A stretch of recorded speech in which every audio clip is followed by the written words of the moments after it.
Yeah, she's going to sit there. Good morning, ladies and gentlemen.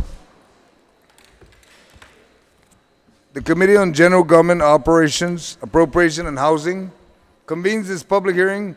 Public hearing notices were given to the media on July 9th and then on July 16th, and today is July 19th, Friday. The time now is 9 o'clock. The committee will hear and accept testimonies.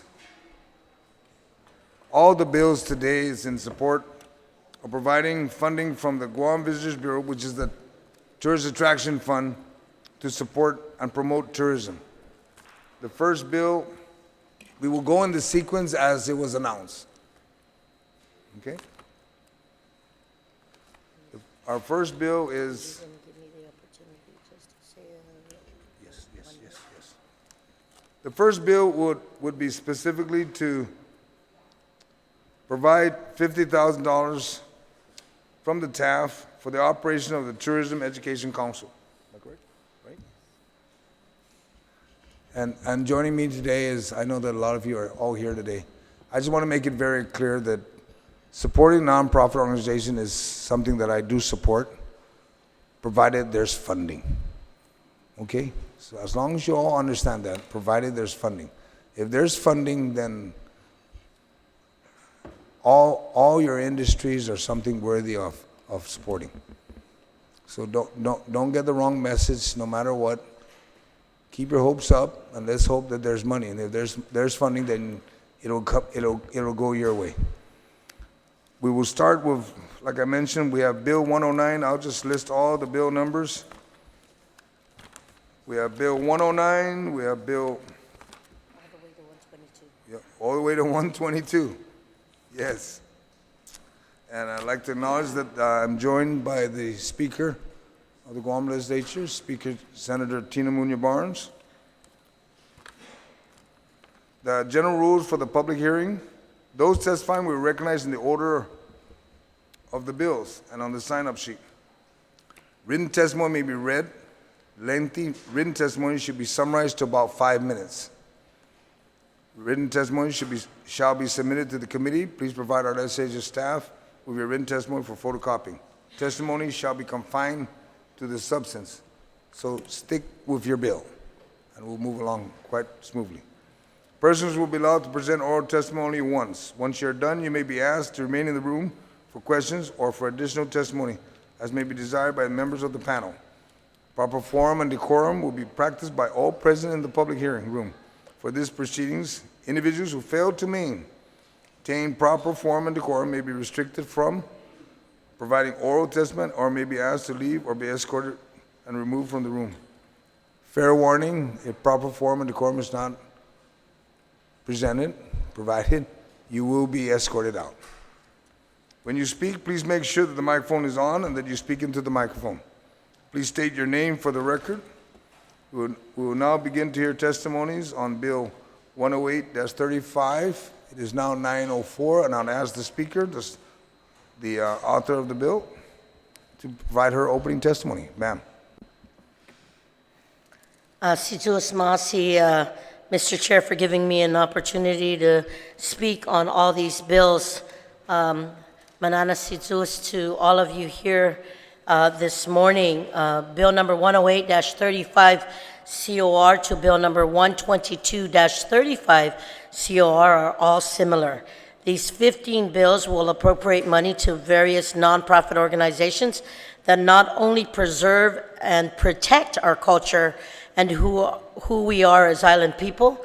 These nonprofits aid our tourism industry, giving the cultural and educational resources to promote our island. These nonprofits have been able to use what little money the government gives them and multiply it in tenfold, from restoring the use of the language in our community among kids at a younger age to bringing large delegations of cultural dance performers from around the world to share our island culture and beauty.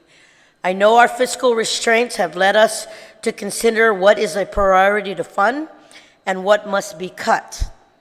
But I believe these grants and aid are also important for our government to fund. Just as how other governments around the world spend millions in grants to fund all their cultural and educational programs. With that being said, Mr. Chair, I look forward to hearing updates from all the nonprofits that are here this morning about what they use their appropriation for and what they hope to use it in the future. I truly believe and hope that we can move forward with finding ways to fund needed projects to help promote our culture, to help promote our youth, and to certainly help promote our tourism industry. And it is the #1 economic driver for our island of Guam. So, Mr. Chair, I know that in my efforts of working with our colleagues and working closely with you to look for the funding source, it is because of programs like this that I truly believe that our community will grow and we can continue to share what we do best to the rest of the world. And I want to thank the Board of Directors from the Guam Visitors Bureau for being here, and also I see Madam President, Ms. Pilar Laguanya and Dunklin Asizus Masi for being here, and to the signers in the room, Asizus Masi, and God bless, thank you for being here. Thank you, Mr. Chair. Thank you, Madam Speaker. We only have GVB Board. Is there anybody here for Bill 108? Yes. 108 is Okay. TEC? No, 108 is Is the territorial education? territory education. Is there anybody for the territorial educational? Yeah, Council? that's you. That's you? Yeah. Okay. So 108 is TEC. Mr. Chair, if I may? Yes. Bill number 108-35 is for the Tourism Education Council. Correct. Bill 109 is for the Micronesian Cruise Association. Bill 110 is GUMA. Bill 111 is GIF. Bill 112-35 is Duk Duk. Bill 113 is Harao. Bill 114 is Humatak. Bill 115 is Hadza. Bill 116 is Amit. Bill 117 is Tasi. Bill 118 is Tasa. Bill 119 is Pa'a. Bill 120 is Gafpago. Bill 121 is Humanities. And Bill 122-35 is Pacific War Museum. All right. Thank you, Mr. Chair. Thank you, Madam Speaker. Ma'am, please state your name. And for all in attendance, if you didn't sign up, please make sure you sign up, because I will be calling it from the roster. Okay? Good morning, and I apologize for signing on the wrong All right, line. thank you. Okay. My name is Heidi Bellendorf. I'm the coordinator and director for the Tourism Education Council and the Wade Clubs. And I do have a short little one. We're going to show a quick video, but I did want to have a little gift for you all. We have a long day before you, so it's just a little something that we prepared for you. I promise it's very good. Madam Speaker, this is for you. And we have one more presentation to share. I guess this fulfills the brownie points, right? And that's our proa canoe we built in the native ways of building the canoe. We did that in 2007 and 2008. And so I just want to thank you again, and you're going to hear from so many important nonprofits, as you stated, Madam Speaker. Government cannot do it alone, and government needs the help of nonprofits. So on behalf of all my brothers and sisters, thank you. I'm joined by my board member here, Matt Cruz. On behalf of all my brothers and sisters in the nonprofit community, I want to thank you for your support to nonprofits. All of us, we really help you in government get your job done. And so we're here today to say thank you very much for that. A little bit, I just want to briefly, before we show you the video, you view me through one lens, and that's the lens of government service. But my accidental career is in nonprofit administration, fundraising, and management. And I did that for 20 years in Hawaii. So I really want to use my nonprofit hat here to, again, say thank you for all of your support to all of the nonprofits. And I know you're going to be hearing from many of them today who provide vital service. The WAVE Club, sponsored by the Tourism Education Council, does have a public law that governs them, and that public law is 19-30. And we were created in those days to really work to educate our youth about why Guam, why tourism is so important. And we've expanded that to talk about sense of place. And so over the last many years, that's really been the role of our clubs. When I started, we had about 250 students. Today, we have over 1,000 students, teaching our students about sense of place from 4th grade to 12th grade. We have one of our teachers here, Miss Bella, please sit. And so it is summertime, but we are still working on planning, and we're about ready to kick off the school year in August. So I also, as I said, want to introduce Matt Cruz. He's on our board, and we have a short video that we'd like to show you, and then I'll take questions and if you have any questions. So away with the video. Oh, I didn't even see you, John. Sorry, John's here too. John Kramer, another board member. So thank you very much.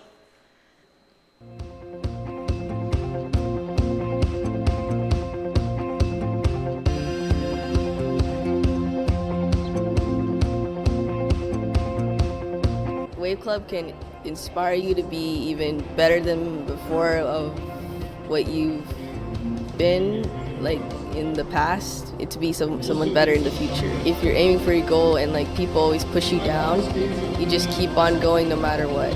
We encourage them to wave whenever you see a tourist in a bus or in a rental-car. So far with the 2 years that we've had, it's been a positive program for them. They love it. They love going to the events. They love doing beach cleanups. We want to have more students participate.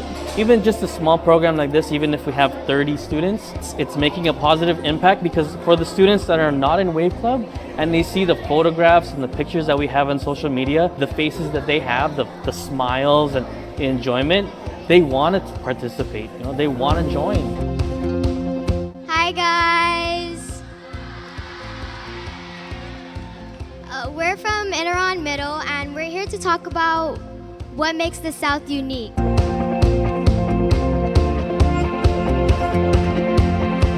It inspires me to work harder and achieve my accomplishments and never be afraid to share and never be afraid to push your limits and work. Being an advisor for Wave Club also has made me in many ways a mentor for some of these students. The one person I'm thinking of in particular, when she goes onto these events or she goes on these field trips, I think it gives her a lot of exposure to tourism. Today she works in the tourism field. She is our Wave Club president, and she's done so many tourism-based things. I think Wave Club's been a big influence on her. I love it because this is the reason why I became a teacher, is to help educate. It's been a great reaction. Yeah, we love it so much.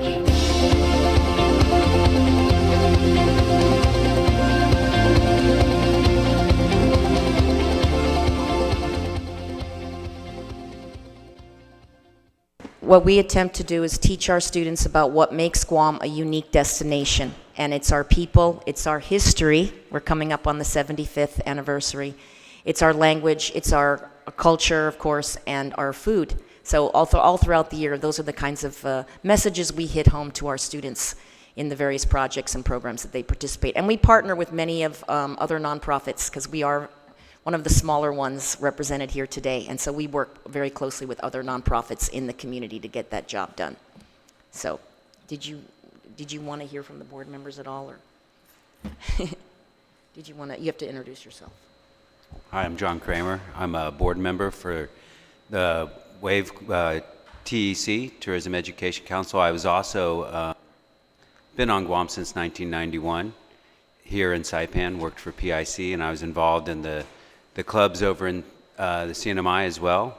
And there's even been clubs from CNMI that have come over to Guam to participate. And back on Guam, since I've been back since 2008, I've really seen the clubs even grow more than before, reaching out into different levels. And having worked in the hotel tourism industry for 30 years, I think it's a great thing to see the students when they go on the tours of the hotels, or they go to GCC and they do stuff with them. They're really learning a lot about one of the largest industry on Guam. So it's something that definitely has been very productive for students that participate in the club.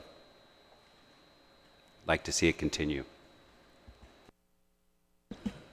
Good morning. My name is Matthew Cruz. I also am a board member for TEC.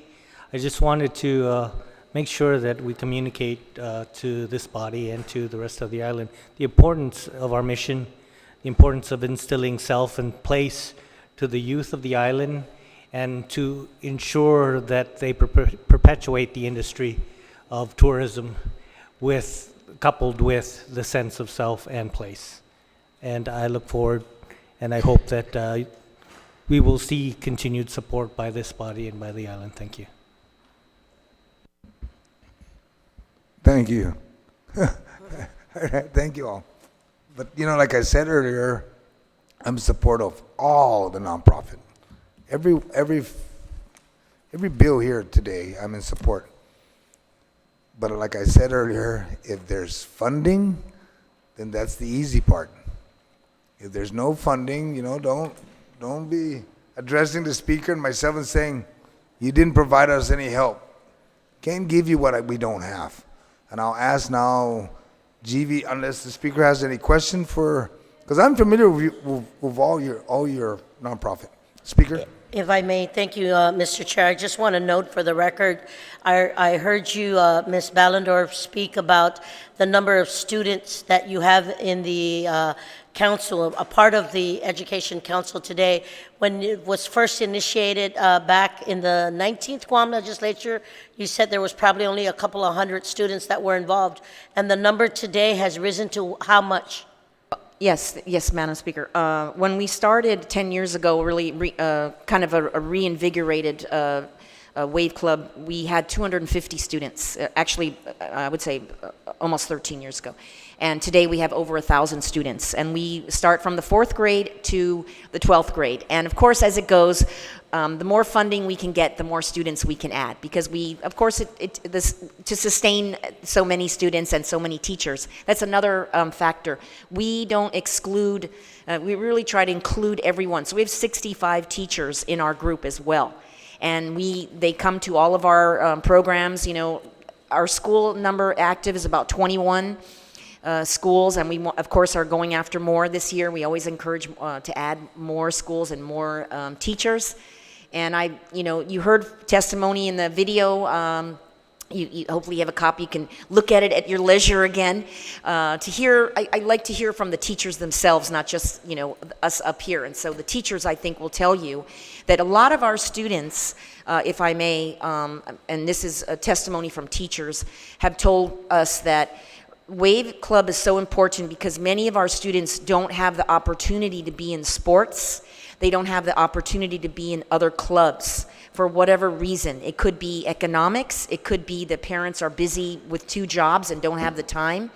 And so these students, many of them are not involved in many of the other activities that maybe is going on at the school. So we have actually been approached by teachers and parents to say thank you for offering these programs that we do throughout the school year. So hope that answers that question. Thank Yes. you. Yes, it does. We've been growing the club every year, the clubs, and we want to continue.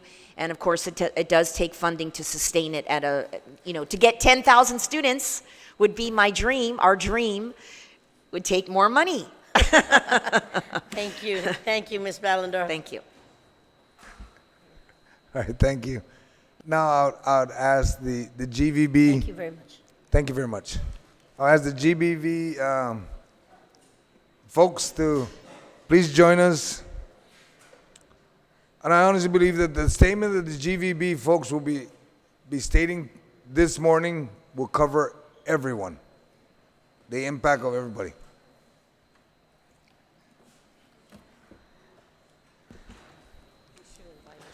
We'll start with Madam President, General Manager, GVB. Ma'am, we'll start with you.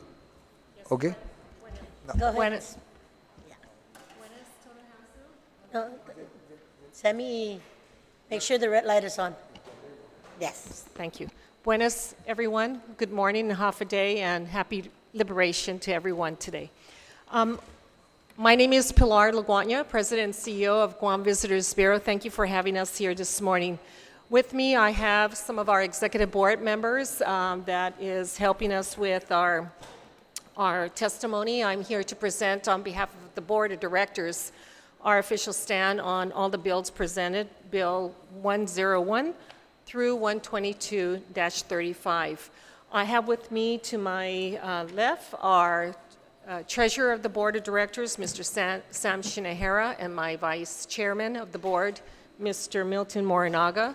And to my right, I have my Vice President, Bobby Alvarez.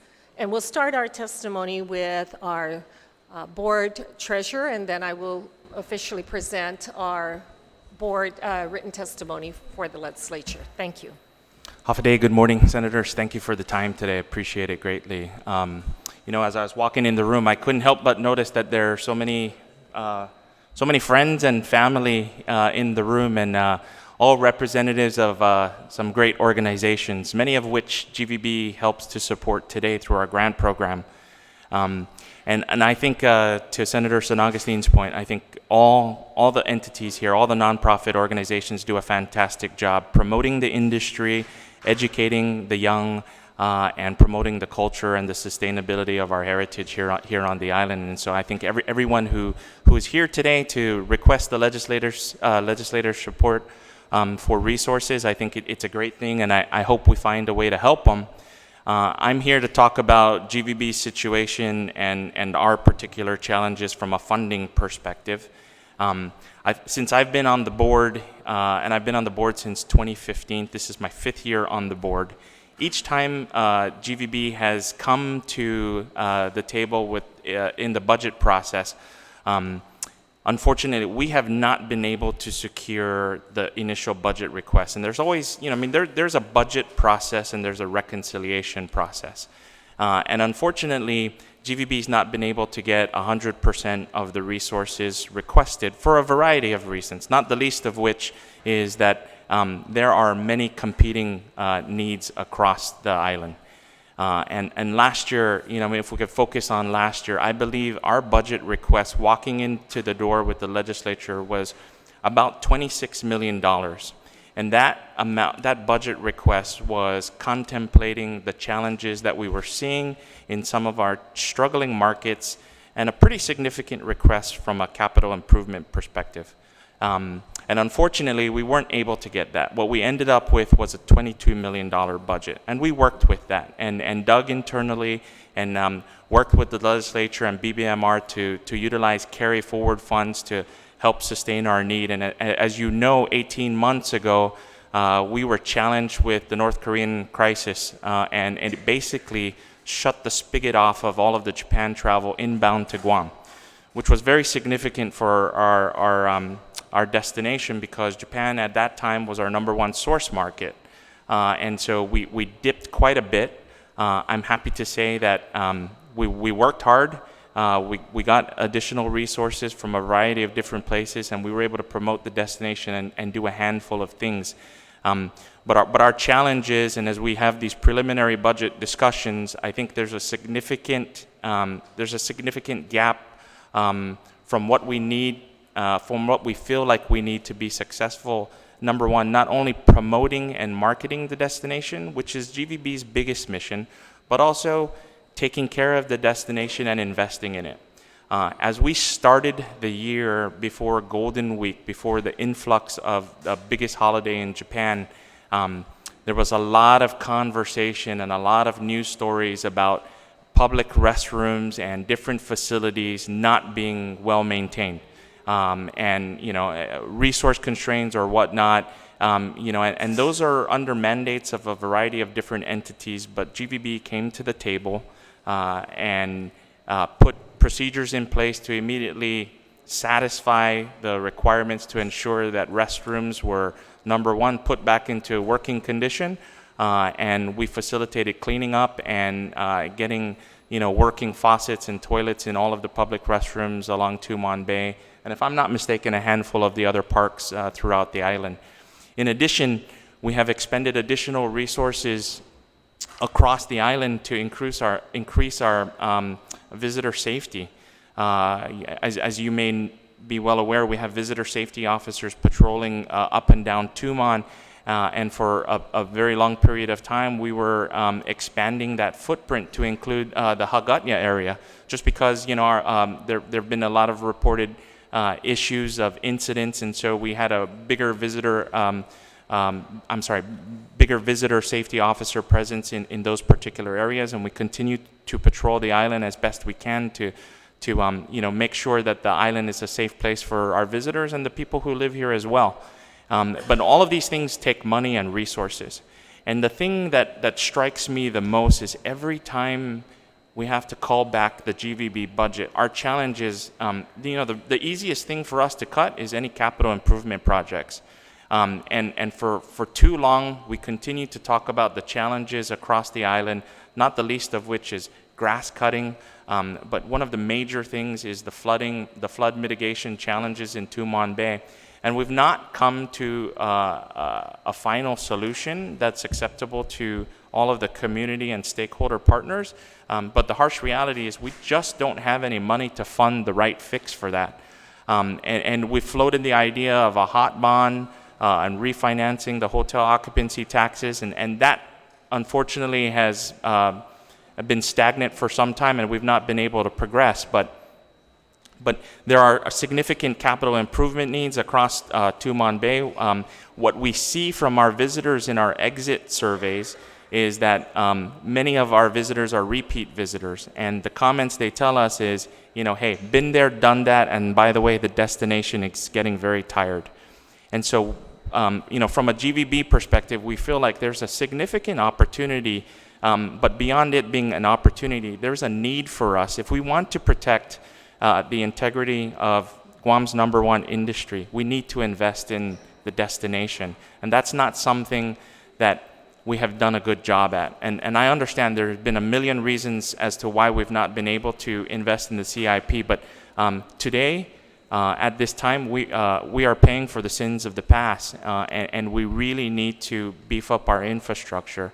And so from that perspective, understanding where we are and the commitments that GVB has from a budget perspective to deliver on the visitors into the island, and understanding the economic impact that these visitors have across the island, we really need the senators and the legislature and the governor's office and all of the stakeholders to help GVB in its budget requests. And I think if there's opportunity beyond that, I think we should go out of our way to help all of the entities that need help. But as you know, Senator, and we know these numbers very well, there is a very long list attached to people that need assistance from the Tourist Attraction Fund, be it GPD, Parks and Recs, and a variety of different entities. And clearly public safety and health and welfare is paramount. But if we don't have sustainability of the Tourist Attraction Fund, if we don't bring in the tourists, there just really isn't a trickle-down effect that's expected across the island.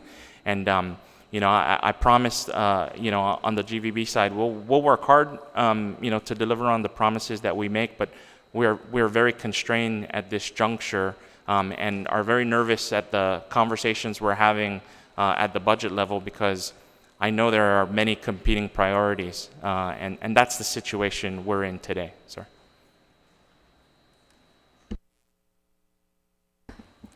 Thank you, Sam.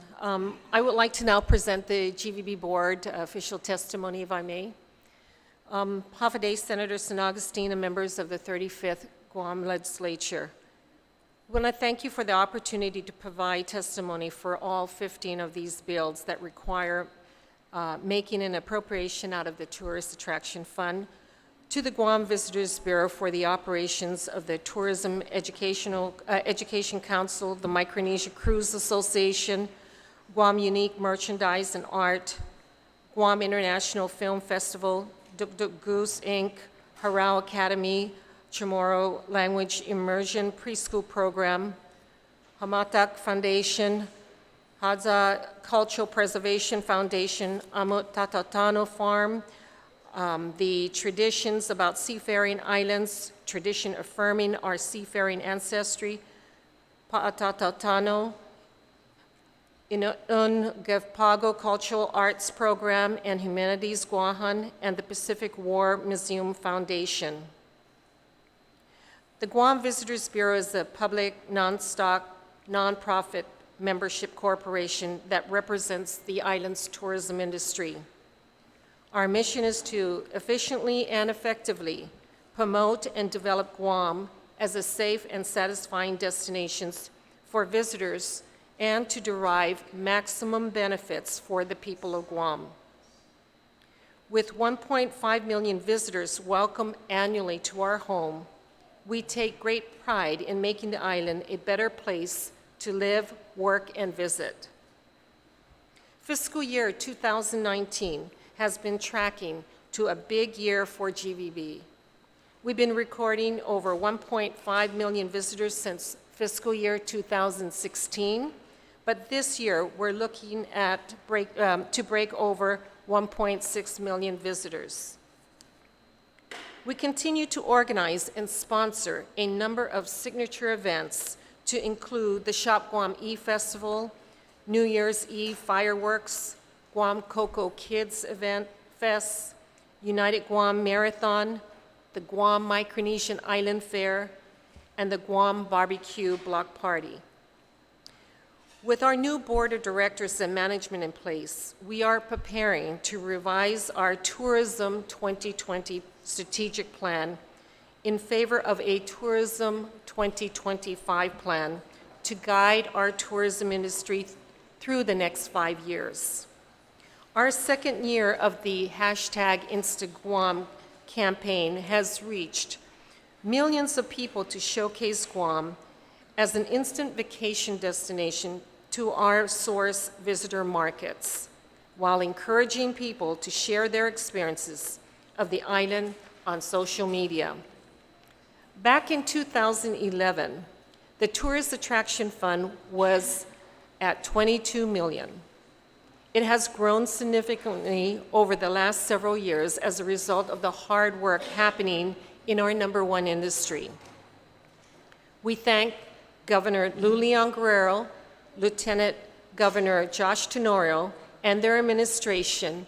We thank the Guam legislature, the private sector, our community, and all of our partners for their help to achieve this success. We hope that our fiscal year 2020 budget can continue to receive the legislature's support as we shape the direction of this next era in our industry. The fiscal year 2020 budget continues our recovery work in the Japan market, maintaining the Korea market, as well as diversifying in markets in the Philippines, Taiwan, US, Russia, and Hong Kong. We additionally look to newer and emerging markets such as Singapore, Malaysia, and India to explore diversification. A large focus of our FY 2020 budget is on reinvesting back into Guam as a product and improving roads, medium sidewalks, crosswalks, and other capital improvement projects. Safety initiatives are also part of our plans, including the expansion of our highly successful Visitor Safety Officer Program. Guam is a world-class destination, and the safety of both our residents and our visitors must not be compromised. GVB would also like to make some recommendations regarding the pass-through appropriations. We feel that these pass-through appropriations to nonprofit groups should only occur if all of the financial obligations attached to the tourist attraction funds are paid off in FY19 and that there is a remaining balance. We also recommend prorating the appropriations because the fiscal year 19, is nearly over. Lastly, there needs to be better accountability of how nonprofit organizations are spending tourism dollars that have been appropriated by this legislative body. We strongly recommend when nonprofit organizations are utilizing the TAF appropriations, that they follow regulatory guidelines by the Department of Revenue and Taxation. This includes being properly registered and providing financial reports every year, which should also be reported to the legislature. Furthermore, we recommend that the appropriation should directly go to the organizations requesting the funding instead of through GVB, because this creates a liability issue for our organization. Additionally, we want to caution the use of the Tourist Attraction Fund as an annual funding source. The Tourist Attraction Fund can be used to provide a spark for growing organizations and individuals that bring a sense of culture, diversity, and preservation to Guam's unique identity. However, other future options of funding should also be looked at in the event the TAF does not maintain its record growth. We want to report that monies have already been approved through GVB's Cultural and Heritage Committee in fiscal year 19 in the form of grants and in the following organizations that have been listed in the bills. The Humanity Guahan received $10,000 from GVB's Cultural Grant Program. Hadza Cultural Preservation Foundation, $5,000. Traditional Affirming Our Seafaring Ancestry, $10,000. The Tourism Education Council, $50,000. Guam Unique Merchandise and Arts, $25,000. Inet Gefpago Cultural Arts Program, $7,500.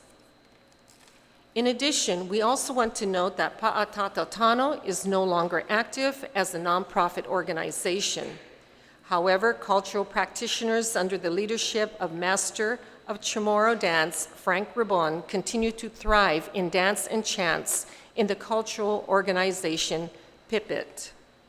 Sijus Masi for allowing us to testify under these 15 measures and for your continued support in Guam's #1 industry. Bobby, do you have something you're going to say, or? Yes, I do. I'd like to touch in on the grants portion. First of all, state your name first, so yes, that it's for the record, okay?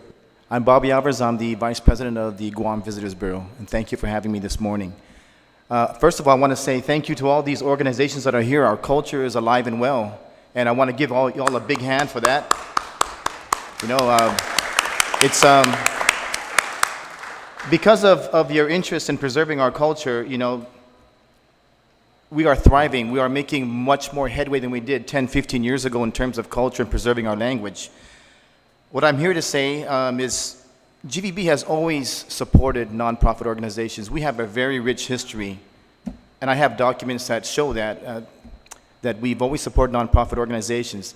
My recommendation to this legislative body is to take a good look at our grant process. And I think the grant process is a good way forward because we can help so many more organizations out there. And you know, I think the intent of GVB and as well as the legislature and the senators is to help as many people as we can.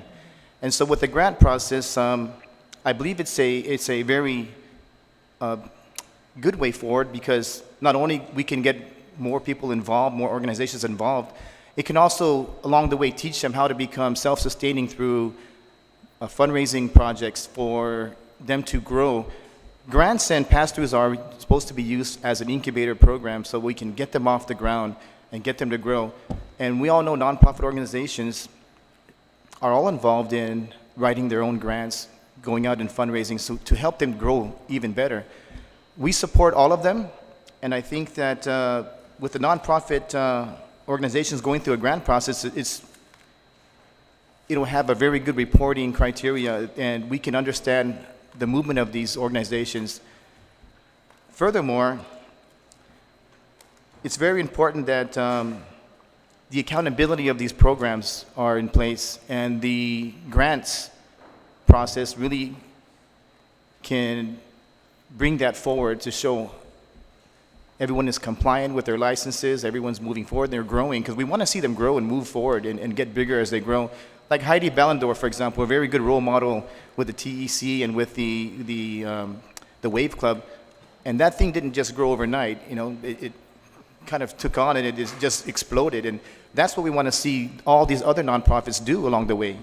So my recommendation to the legislative body is to consider a grant process so that we can help more people and everyone can get a share of the pie and we can grow all these organizations. Thank you very much for having my testimony, and I appreciate it. I just have a comment. I've heard from both of you and your president. You talk about the grant being for accountability. You're using the grant today. Is there accountability? Yes, we use a grant today in many organizations, but Pilar, go ahead, you can expound on that. No. I just wanted, it's either yes or no. You don't need to explain it.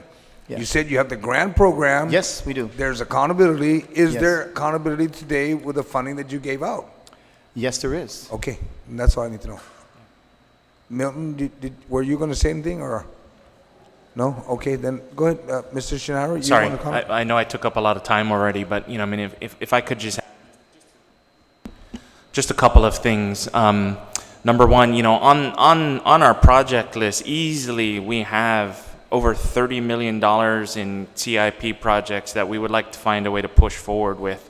And that includes, road work throughout Tumon Bay, lighting infrastructure, landscape work, the flooding mitigation, improvements to historic Inalahan, improvements to FQ Sanchez. So, I mean, it really isn't just restricted to the Tumon district. It's across the island. I think that's number one. Number two, and of very paramount concern for the board and really should be of concern for everyone, is the markets are very challenged today. ANA has increased their capacity by more than twofold between Tokyo and Hawaii. I don't know how to better emphasize that, Hawaii is a very big competitor to Guam, and we're chasing the same customer. And because ANA is now flying these monster airplanes, they're flying A380s, about 600 passengers on one airplane. Very soon they'll be flying 3 a day. So, going from 600 passengers a day to 1,800 passengers a day very soon they'll be carrying. We are going to be hard-pressed to entice the Japanese tourist that's coming to Guam. So we need to compete aggressively. And we've already put stakes in the ground to capture that business. And unfortunately, I think everyone's heard the news, Cebu Pacific, it will be exiting the market come December. And there's a lot of pressure on the current low-cost carriers serving the island between Guam and Korea, and so we need to continue the programs that we have in place in those markets. I do think, and there's always pressure on GVB to evaluate how we're spending the people's money. I think there is some opportunity for us to have another look at our budget, and I promise you the board will be doing that very soon. But that's not, millions and millions of dollars in terms of, kind of curbing back some travel and some programs. I think what's of vital importance is the fact that we have not invested in the destination, and if we continue to let it go dilapidated, we will be further challenged in attracting people to visit destination. And so any excess funds in our current budget that we potentially may have, I'm making a strong recommendation to the board that we direct those to CIP efforts.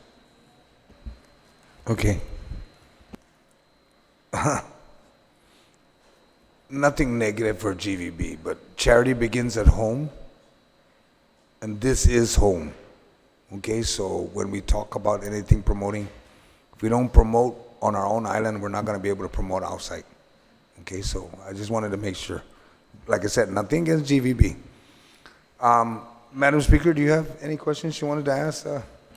Thank you, Mr. Chair. I just want to note for the record that based on comments that were said earlier, the reason why Guam Visitors Bureau is now the pass-through for the nonprofit organizations was because statute says that the nonprofit organization is not a government of Guam entity, and the pass-through needed to work through with an agency that has the similarities and can be able to facilitate to get the grants or to get the aid to the nonprofits.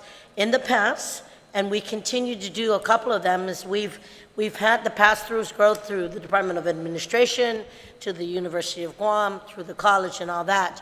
And when I was the former, Mr. Chair, the former oversight of tourism, we felt that because all the nonprofits that were receiving grants and resources from the government of Guam, that the Guam Visitors Bureau was the best place to house all of these nonprofits, because the enabling legislation for the Guam Visitors Bureau and why it was created was to support, promote, perpetuate, and include Chamorro activities. It specifically says in the legislation. So that's when the change was made from being housed at the different government agencies to being housed at Guam Visitors Bureau. And Mr. Chair, I have been passionate about that since the 27th Guam legislature. I stand committed to share and give the history back to the community and the listening audience that the reason why the pass-throughs are being housed at Guam Housing, for me, Visitor Bureau. I mean the Guam Visitors Authority, I apologize, it's because of the mission mandate of the enabling legislation, and that was the best way it was to proceed. So I want to thank GVB for continuing to work with that. I do know that based on what is being provided today, that was the efforts of working with our colleagues to have a more concrete facilitation of where else the nonprofit organizations can go to for that additional funding in your grant program that you have. But I want to say that it needs that committed effort. The little that the nonprofits do for the government of Guam multiplies more than tenfold. And I know that if there is any nonprofit that is not reporting accordingly, and then those guys should understand that if you can't work your mission mandate as to promote the island of Guam and give the reporting requirements, then you lose the chance of getting more resources, if any is available. And yes, it is the legislature that appropriates the money that comes in from the hotel occupancy taxes.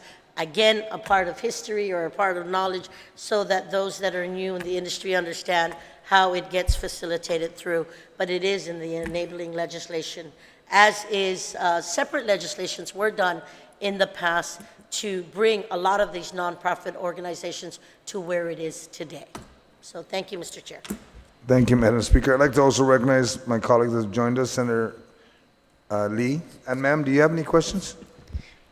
Sujasmasi, Mr. Chair, and thank you all for joining us and for lending your voices to our process. It's really important for us to be able to hear from our community members, and I've had the pleasure of meeting with a lot of you in my office to talk about the great work that all of your organizations are doing, and also to our partners at the table here with GVB.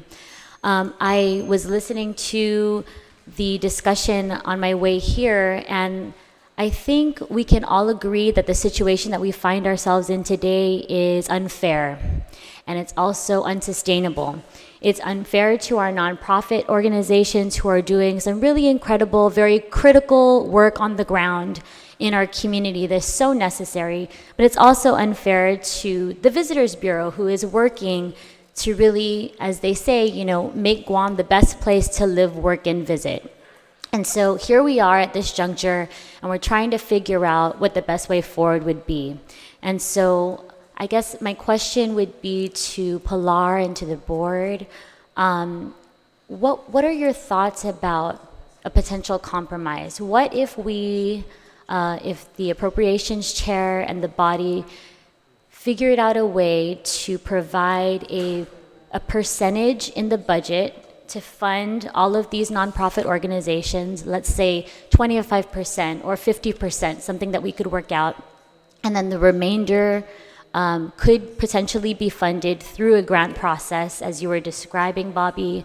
What are your thoughts about that? Because we need to make sure that our nonprofit organizations have some kind of funding to be able to continue to plan and meet potential other grant. Sometimes they're involved in grants, but it requires a match that comes from them. So what are your thoughts about coming to the table and discussing a compromise where maybe GVB would fund, or we could potentially appropriate through the TAF maybe 25% or half of what's being requested in all these bills, and then the remainder could come through your grant process. Pilar? Thank you very much for the question. First of all, Guam Visitors Bureau knows that everyone in this room, everyone behind me, you couldn't find more passionate promoters of who we are as a people and as an island. And we work with all of them, and we want and need that identity for our island. GVB is struggling, as Mr. Sam Shinahara says. Our future is at risk in terms of sustaining the TAF. What we spend today may not be there tomorrow because of the challenges we face in our markets. The LCCs, the low-cost carriers, is a huge threat to our industry, and sometimes geographic locations is not really a benefit when it comes to LCCs because, or the legacy carriers, because the aviation industry is so dynamic and the industry is so volatile that every day we're challenged with shifting our strategies and really carefully taking attention to what our competitors are doing. And so it takes a lot of energy and resources. So we need to make sure that we protect the TAF, that there's monies for tomorrow to fund everything we want to do. And so to answer your question, we have in GVB, the legislature does fund the GVB's Cultural and Heritage Committee. We have $750,000 of grant program available there for organizations to apply for. We also have another $850,000 given towards sports and events. And so that's over $1.5 million of grant money available for organizations to come forward, because we want to help our communities. We want to help our nonprofit organizations. We have this program in place so that everyone who feels that they are in need of assistance in perpetuating our culture and our sports offerings have the avenue to come forth to the Bureau to ask for this kind of funding support. And there are programs in place that exist already. And so we want to be able to sustain that by making sure that our TAF generates the revenue that we all expect to have for the following year and the year after. But it's becoming very competitive for our island. And I know it's hard for us to all understand what happens in the global scene, but we're out there fighting every day for Guam to get that visitor to come to our island and to help our economies and create the jobs and generate the revenue that our government so badly needs to sustain other functions of the government. So tourism, as we all keep saying, and it's true, it's the economic driver for our island, second to military spending. And it needs to really be protected, and we need to really make sure that your GVB is equipped to really fight the competition in the international marketplace. Thanks, Pilar. So if I'm understanding this correctly, you're saying that in the last budget, we set aside $700K? 750,000. 750,000. Under okay. Cultural and Heritage. Right. And how much of that was given out? I'll let Bobby, since he manages the grant program, answer that question for us. Mr. Alvarez? Well, I can give you numbers right here, and I'm going to go down a real quick list here. Here's a list of monies we've been given out to not only the cultural programs, but also other organizations. Could you just give me the total that was given out to start off? Sure. I didn't put a total here, but I can get you a copy of this. I just kind of briefly took it off. But we have been giving out quite a bit of money from that $750,000. I think we're almost at the end of it. But I should be, I'll provide the senator a number in the email today. But I'll share this document with you. And I do echo the sentiments that we are in a fierce battle in marketing with our island destination. There's so much going on that in order for GVB to sustain the battle and to win, we need to get out there and be in the marketplace, because if we don't, we're going to lose our foothold. We've been making significant progress with the Japan market since last year, and that's ongoing. And we can demonstrate the numbers have been surging since last year up to this administration. And we are thinking that if we continue this battle, we can win and move forward and grow the Japanese market back to where it used to be, which is our more affluent spending market. With regards to all the other markets, we care for those two. They're all priority. They're all necessary. But we are making significant progress in the Japanese market, and we are reintroducing our leadership in Japan as we speak, which is very significant at this point. And the overall picture is we need to continue this battle, because if we lose any footing with our budget and with this effort, we can expect maybe next year the TEC won't be as big as it is this year. And that's going to hurt everybody across the board. Okay, thank you, Mr. Alvarez. I understand the point that you're attempting to make. So I feel like I can see both sides. So I understand that there have been issues in the market in the past, and GVB needs to have the resources to be able to react quickly if there are any threats, if there are I know that you've taken some of the money to provide incentives to airlines, and we've done some really good marketing tools to be able to combat some of the things that have been eroding our market. I understand that side of the coin. But once the people get here, even part of our Tourism 2020 plan is this whole idea of what Guam is and what Guam makes, why, and we're always saying it, what makes Guam unique and so special is our Chamorro heritage, our culture, and that's what all of these practitioners are doing on a daily basis. So we have to just try to figure out how we balance those things out. And so I'm very interested in the total, Mr. Alvarez, of the grants that were awarded, because if I'm not mistaken, Mr. Chair, the total grants that are being requested is about the same amount that we have in the grant fund. So I don't think that this is really a battle. I think this is totally something that we can, I'm looking forward to working with the chair and the speaker on, and all of you. And so I think at this juncture, I also understand that our nonprofits, we really need to start looking at other measures and ensuring that they're sustainable, and having new crops of entrepreneurs and organizations come in so that they can also benefit from this kind of seed money. So, yes, Pilar. Yes, Senator, I just would like to echo what you just said. I think, there is, with the Culture and Heritage Grant Program, the community development aspect of the Bureau, we have already supported some of the nonprofits that are listed in the bill through the Guam Visitors Bureau Culture and Heritage Committee.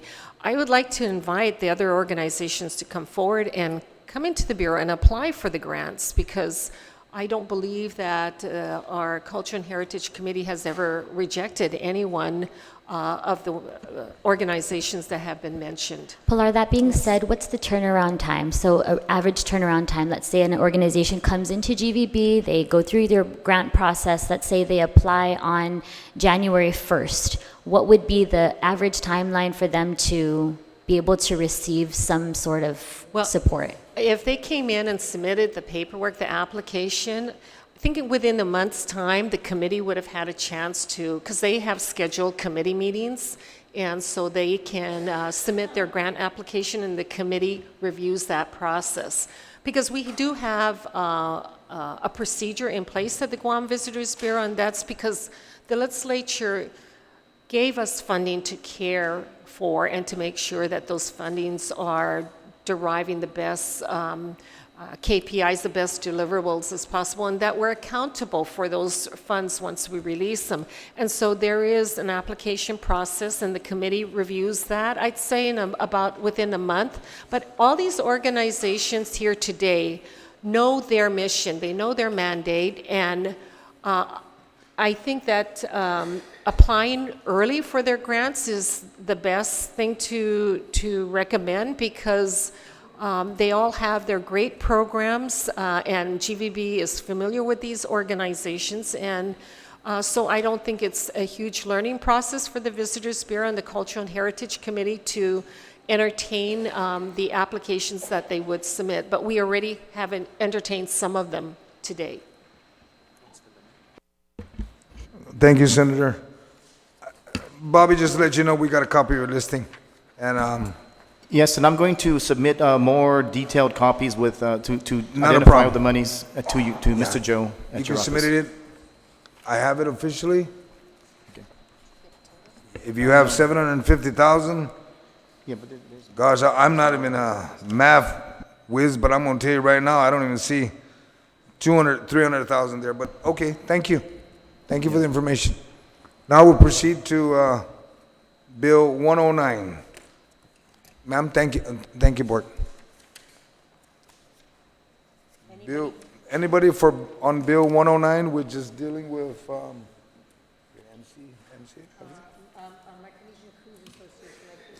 the Micronesian Cruise Association? If nobody's here, we'll go to the next one. Yes. If there's nobody here, we'll just go to the next one real quick. We can always come back to them later. Yes, Okay, we have Bill 111, is 110. correction 110. Guma. Guma's here? Cliff, keep it short.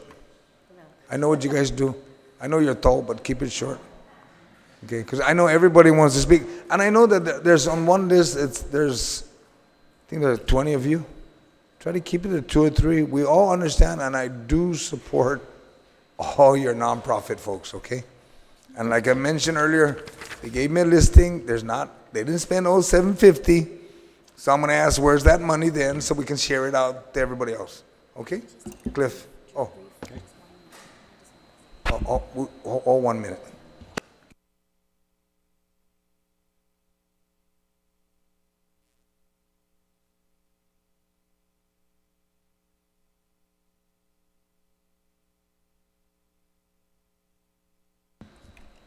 Just to let all the folks know here,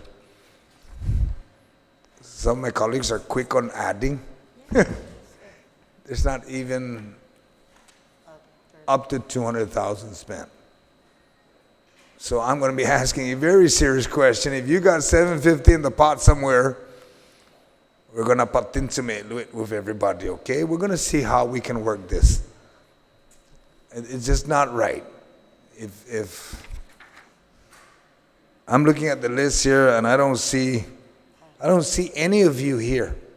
Do you see anybody here? I don't see any of you on this list. And you heard me say it earlier, charity begins at home, and this is home.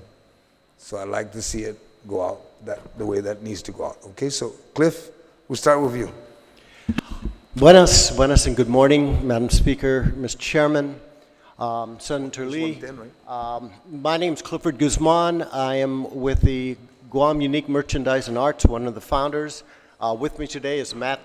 Matt Cruz is also one of our board members. And we're here to today, not just on our side, but on everybody who is in this room, to support everyone who is in this room. Because we all bring something to the table. We understand, and let me tell you from my own personal perspective, having been a board member of GVB on the Destination Management Committee, on the nonprofit side, and as a businessman, I'm torn in a lot of respects, but I also know there's a way forward. As far as the GUMA is concerned, which I'm here primarily for, yes, we have enjoyed being able to go into the Cultural Heritage Committee, and we were able to get some funding from them. We went in, we did the application. It was a fairly quick process. I encourage everybody to go down that road as well. Let's help them spend the remainder of that $750,000. But we also report everything. We're very diligent about our reporting and our accounting and making sure all of our documentation of our organization is in place. And it's very, very important. We've been in operation now for 4.5 years roughly. And we began just as a concept that my wife Monica and I had about how can we help our culture producers, artists, and entrepreneurs take their ideas and concepts and turn them into something that is Guam, create the Guam essence. Try to replace all of those beautiful island things that are out at Kmart and ABC stores that have this little tag that says made in China in the back, or made in Vietnam, or product of the Philippines. You know, that was the idea, and put our own pride in there. And we're really thankful because we were able to do that. As a matter of fact, a lot of the people in here are some of the recipients of our grants that we've gone out and gotten grants from the federal government and sub-granted out. And over the 3-year period, we received $75,000, $25,000 a year from the legislature. Thank you very much for your support on that, Madam Speaker. And here's the return for the government of Guam. Out of that, we've had close to 200 people graduate through our 16-week business development program. They came out of that program, these entrepreneurs, these artists, these cultural producers, with a full-on business plan, and Matt can attest to that as a Vice President of Bank of Guam. Fully fundable, makes sense, great products. We've incubated 19 businesses, created 72 new jobs, and the revenues that have come in are just below $2 million from these entrepreneurial groups. And you know, that says that's the best investment the government of Guam's ever made. And look at the return that you're getting on it. $75,000 investment, $2 million in sales revenues, 19 new companies, family companies started, successful, working. We track them for 3 years, we stay with them for 3 years, we work them, we help them adjust, we bring attorneys in, accountants, we bring branding experts, marketing experts, they all come to the table and they mentor these people. We have 9 new applicants that are on the table now.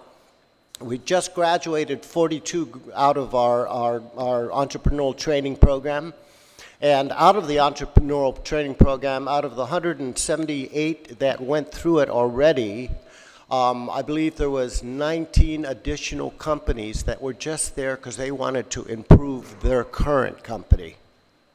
And they were able to do that. And I believe, Matt, you mentioned that already Bank of Guam has assisted 10 of our incubator companies. They're going, they're moving, they're making it happen, and they're doing Guam products.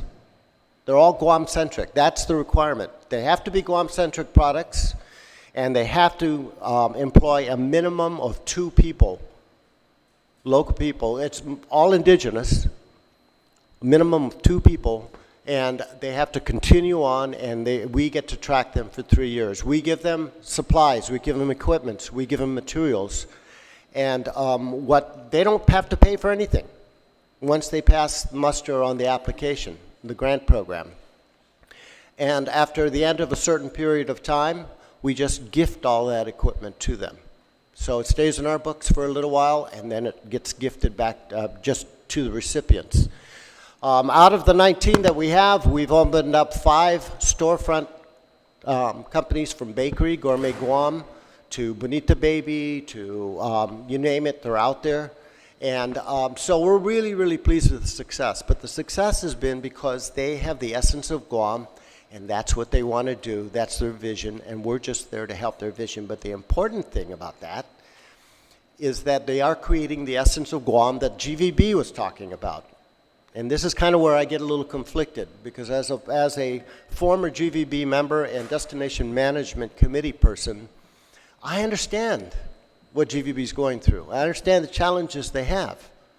And maybe that's something where if we, get together and we start talking about some of this stuff, maybe that's where we can start working between the legislature and the administration and help GVB with some of the issues like, okay, why is GVB doing the patrols?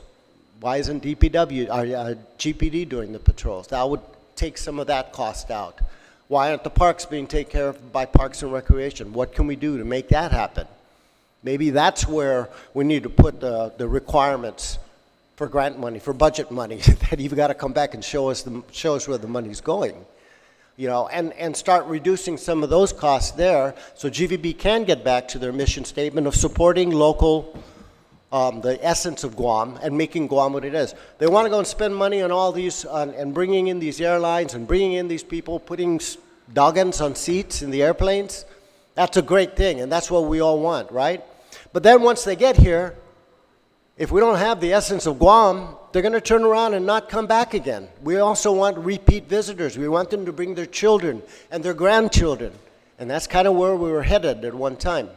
So we need to get back to that and let them focus on what they do. And part of what they focus on is creating the Guam essence, bringing pride in our culture, bringing pride in our language, bringing pride in our history. We've got a beautiful museum over there. The DCA's got something the people of Guam have something to be very proud of.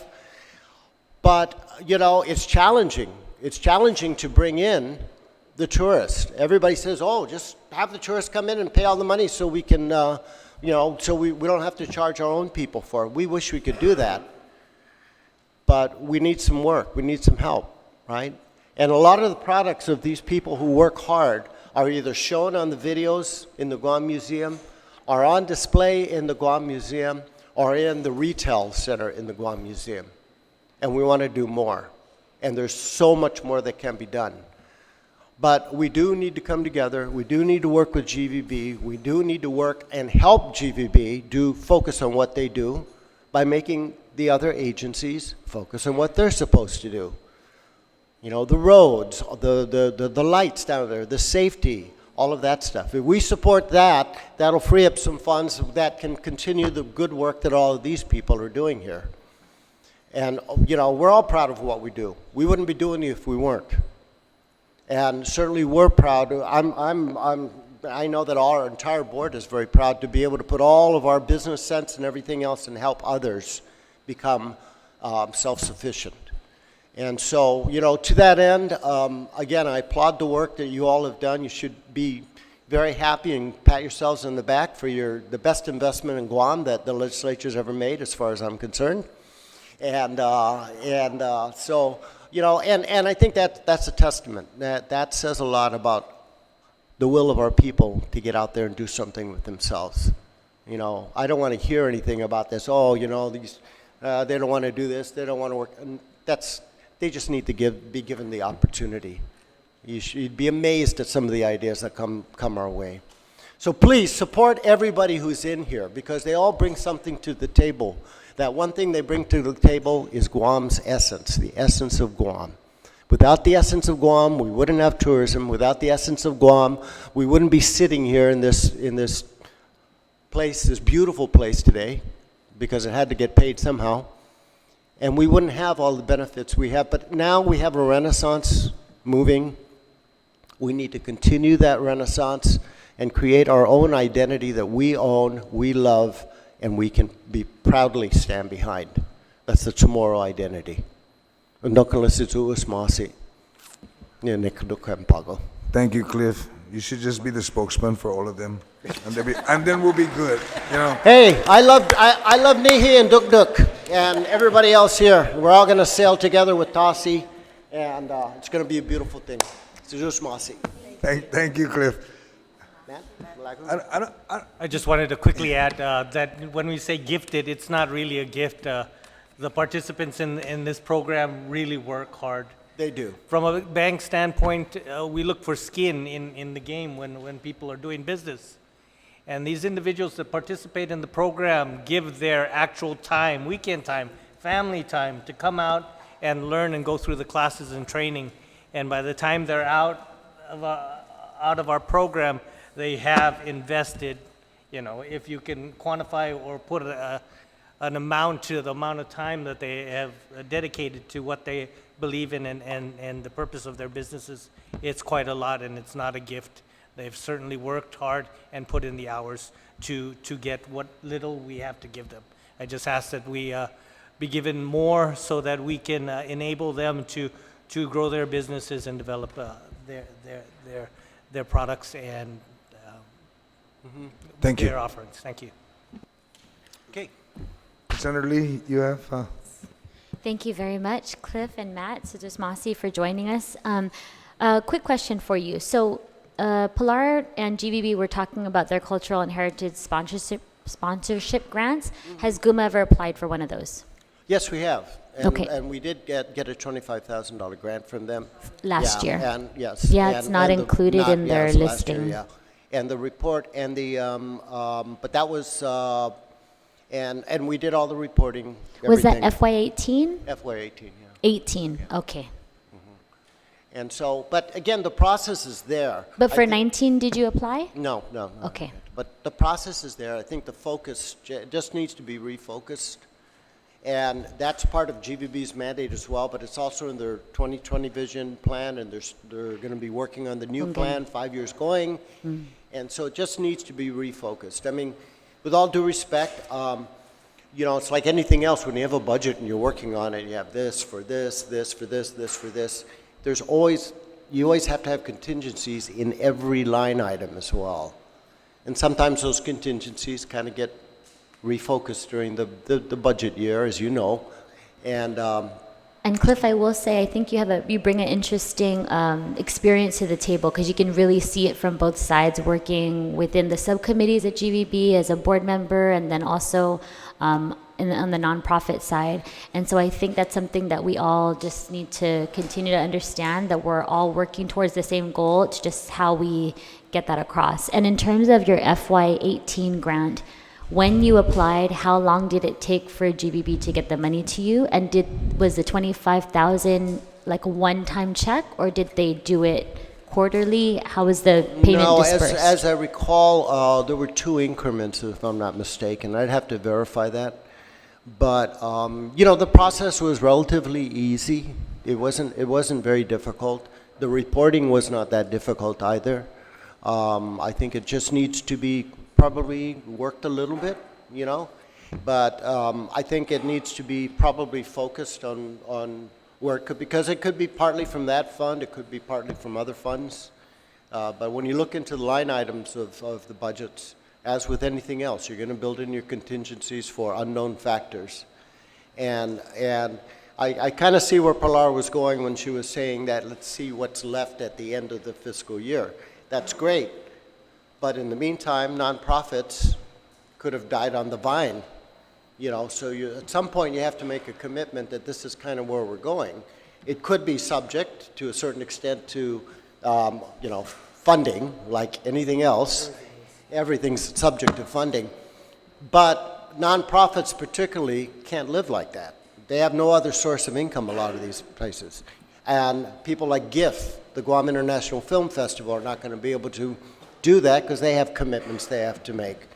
You know, Duk Duk Goose, they've got stuff that they've got to get out as well, productions they have to do. Inetnan has to get out, and they have to plan to go and bring home the gold for Guam in their worldwide thing.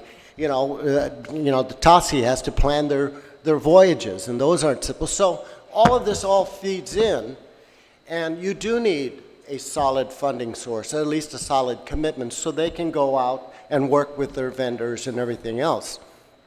But it can be achieved, I truly believe, and supported by GVB, if some of the ancillary things that GVB is doing today could be taken on by the agencies who should be taking it on.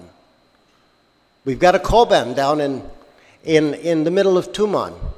Why is GVB having to go and get patrol people out there and provide all of that? I don't know. Doesn't make a lot of sense to me. So, you know, same thing with the parks. All of that stuff can be taken on. I mean, our own people, why not get some pride in our villages and put those out to bid and have the village, you know, a family out there take it on and have them make a little bit out of it. What's wrong with that? They'll take the personal pride. Their family it'll create a family legacy for them. And I guarantee you, I'll bet you pick the right families, those bathrooms are always going to be working, they're always going to be clean, and they're probably going to be out there welcoming, saying, hey, half a day to all of our visitors, come on in and enjoy this. You know, that's part of pride too, that's local pride. So there's ways we can work that, but it's a matter of refocusing, you know. To a certain extent, over the years, GVB's become a nice big Easter basket for everybody. Okay. That's got to stop, and we got to refocus them. And part of that refocus is all of these folks. Sizusmasi, thank you. Emzumas. Thank you, Cliff. Like I said, I think we need you to be the cultural spokesperson. We'll move to Bill 111. Who's that? Geef. Geef here? Okay, GIF. Just to let everybody know, you know, I'm gonna keep flashing this every now and then, because it didn't come from me. The listing here equates to $155,000. They said they got 750, right? The 15 bills equate to 615? 615,000. So you don't have to take too long to convince us. We support you. Okay. We support everybody here, okay? We just need to find the source of funding. And I think it's almost there. It's a matter of now of, as the budget guy, I will be communicating with them and saying, break loose 600,000 and let's help. Let's, you know, charity begins at home. Let's take care of our home. And then we can move on. Okay, sir? Alpha Day, my name is Don Munya. Good morning, Senator Lee, Chairman San Agustin, and Madam Speaker. I'll try not to repeat everything that Cliff just said, but really my focus is on education and industry. You know, I think I'm just going to speak off of my testimony real quick, but I really think that some of the ways that we can help alleviate those costs, you know, in those problem areas for GVB, like, you know, being able to clean the roadways, public safety, is education. I feel the best way is to teach our youth, you know, the proper way of spreading the Hafa spirit and being able to take care of our island in those ways. I think that would probably be the most cost effective.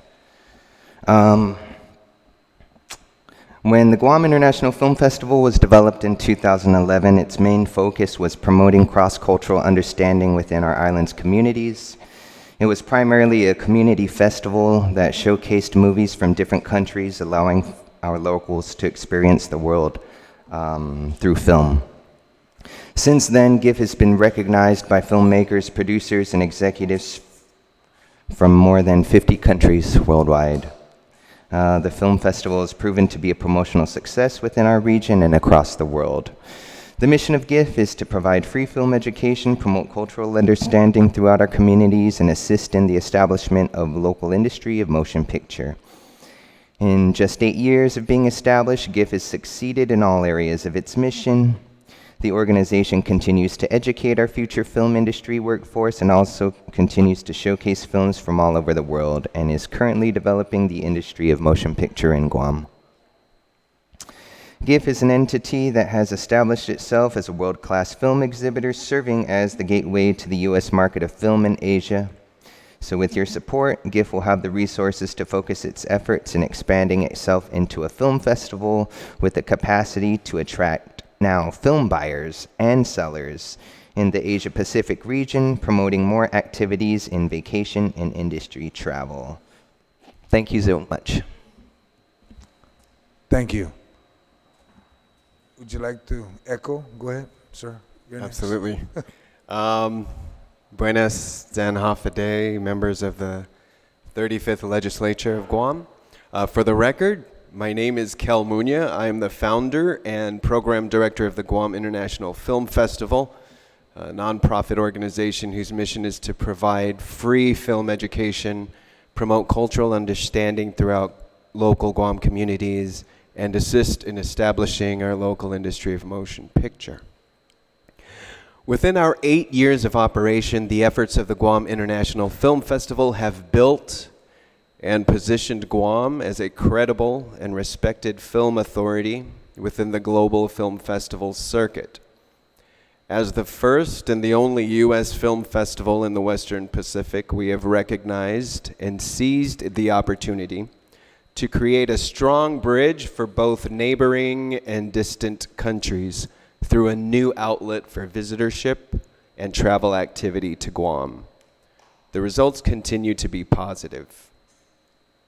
To date, there have been a total count of 89 visiting international filmmaking delegates who have traveled to Guam from 11 different countries, with the majority of them originating from Korea, Japan, China, North America, and the Philippines.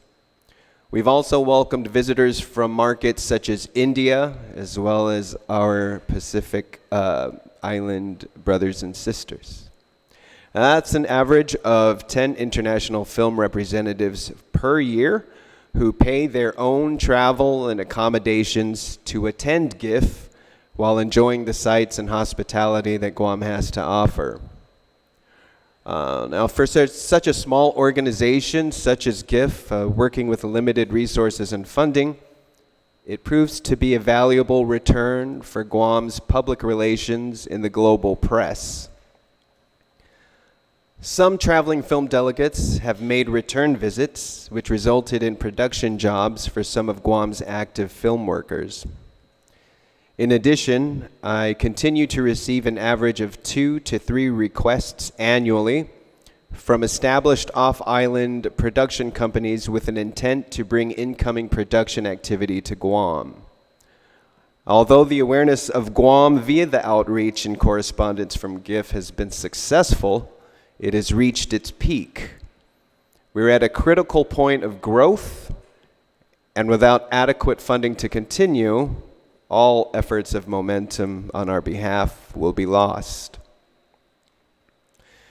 In regards to education, we've established cultural and academic relations with Ritsumeikan University in Kyoto, Japan, Busan International Film Festival in Korea, University of Hawaii's Academy for Creative Media, the American Film Institute, Warner Brothers Archives, and the Academy Award qualifying film festival, Japan Shorts in Asia in Tokyo.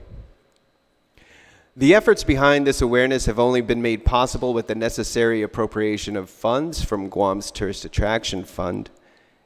It helps us to maintain our year-round operations for market research, public relations, global outreach, and event management for international and local film exhibition. A significant contributor to our island's cultural exchange, GIF has created an international platform for Guam's creative filmmakers to tell their cultural stories to the masses, both here and abroad. And I'm happy to say that we're joined today by participants in GIF at one point or another, from Senor Lizama and his son Sean, Dr.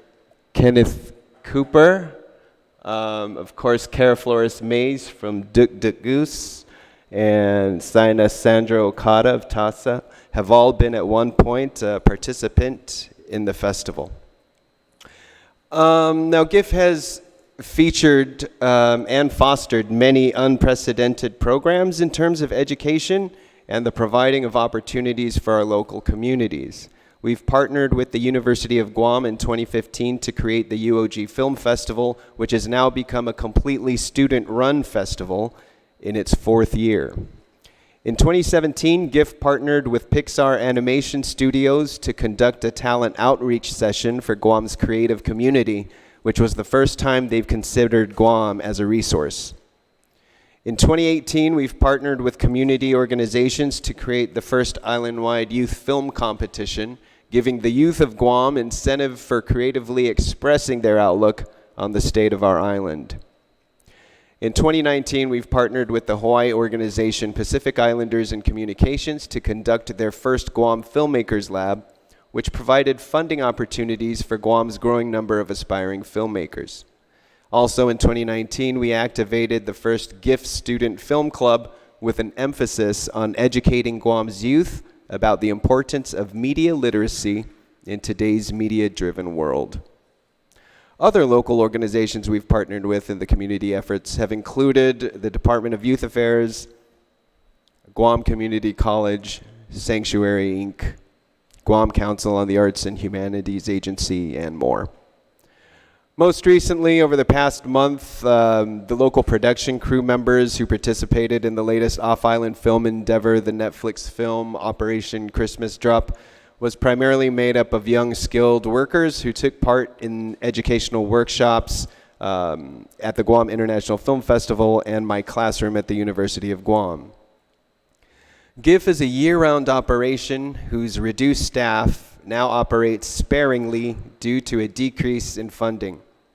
This has been a significant setback and consequently minimizes our output for such a task-heavy agenda, in hopes to serve our island by way of community, education, and entertainment.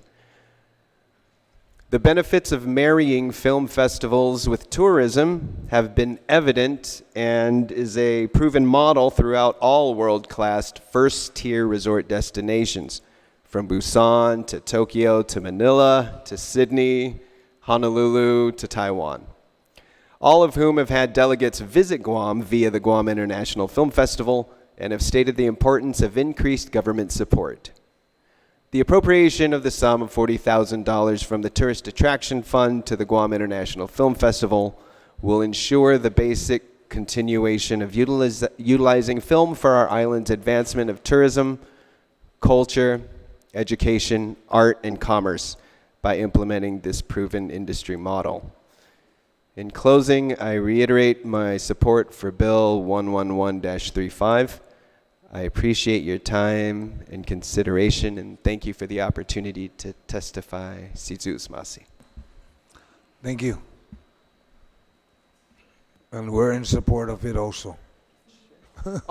Joining us today, too, we have Ms. Paulette M. Coulter, an educator and published author from the University of Guam. Ma'am. Good morning, honorable senators. I'm always afraid of being too loud. So I was asked, how does the Guam International Film Festival help to strengthen, enhance, and promote our tourism industry? As a student, as a teacher, as someone who has lived on Guam for about 25 years, I think it does so in many ways.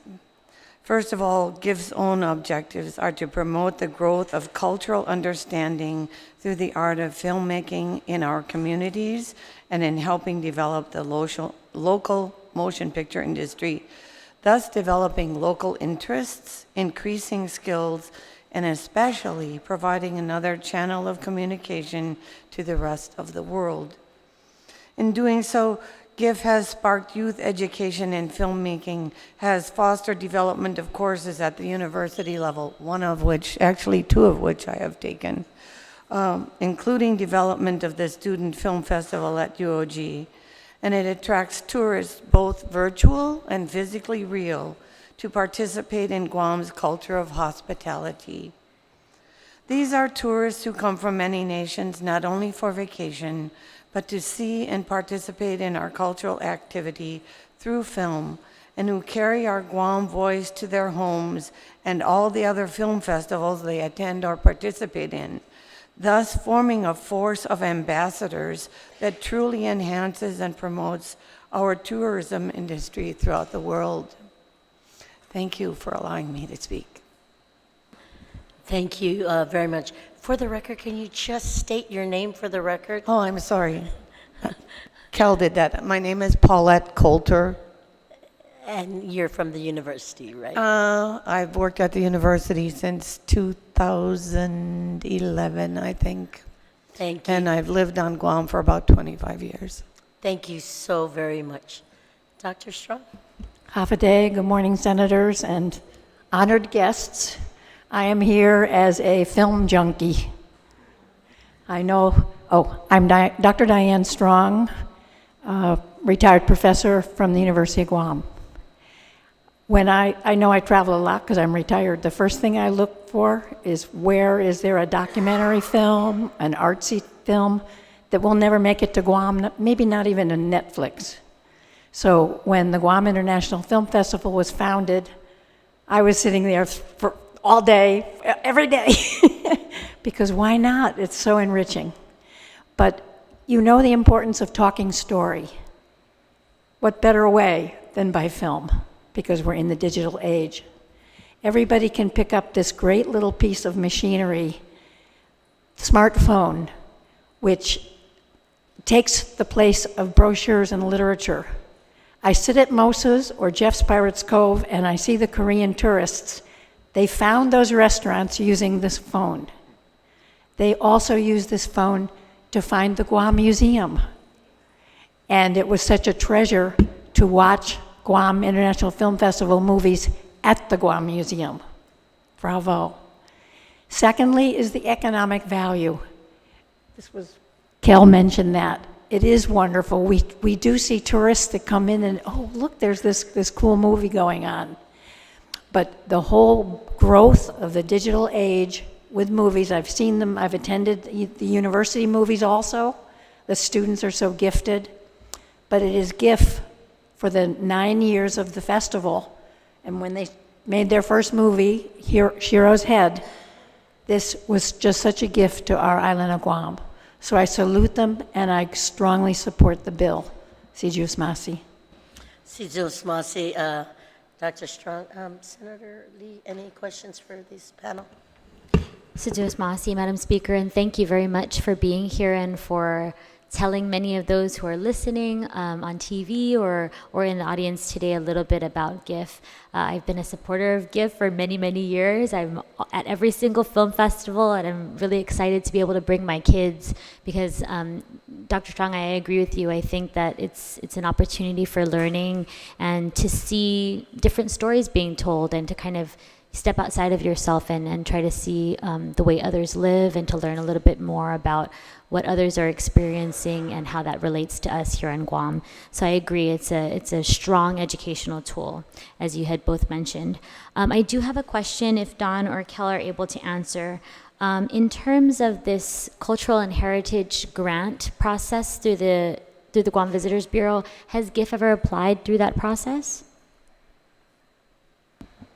Actually, I've never even heard of the program until today. Okay, so not in FY18 or FY19? No. Okay, Sijus Masi, that answers my question. Thank you very much. Yes, we're going to line every one of you up for the grant because there's money. Speaker, do you have some? Yes. First of all, thank you, Mr. Chair, but I just want to say thank you to all of you here at the panel for literally bringing the educational awareness and component out. Especially as it relates to film. And I just want to share when the idea was first broached many years ago, and we had a dream, and you said we were going to follow through with that. You really did. And today, you talked about 50 countries participating in GIF, am I right? Is that the right number? But how many more can come to this island when each year you have presented to the people of Guam, you have accepted the films from around the world. They have come to visit us. We have experts in the film industry who come here to help out and assist in the judging. And that's what it's all about. It's creating that idea, following through with it, creating the opportunity for our local experts to be given that opportunity and maybe even that chance. As I see Dr. Strong wearing that shirt with Shiro's Head, and you guys being acknowledged for turning your film as local experts to other places. But if we don't start with the nonprofits that want to help out and want to make a difference, it's not going to be there. But the return of investment that you guys have continued to bring is really important for the listening audience to understand that the return of the investment is greater than the amount that is being given.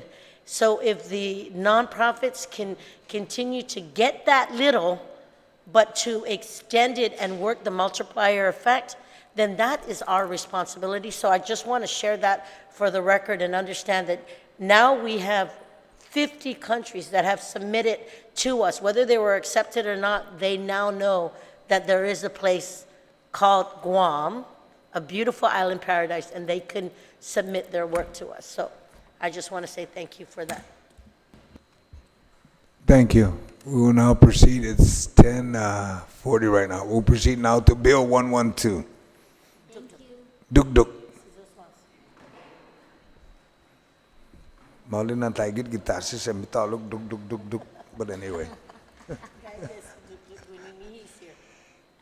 Duk duk, come on up.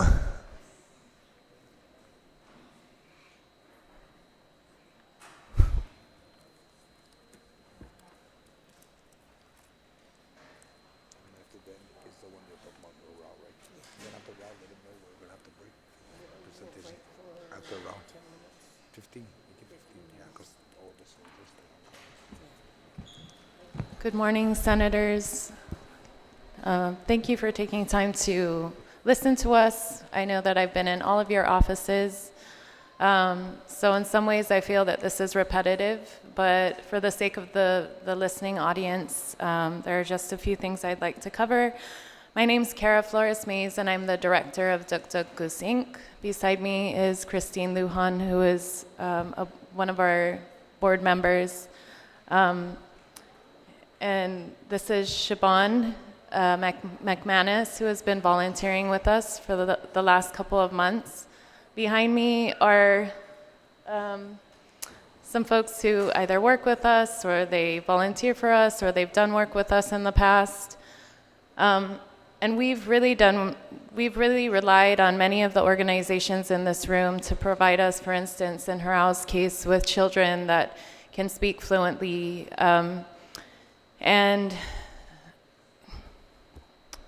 Okay, so first to sort of talk about our organization.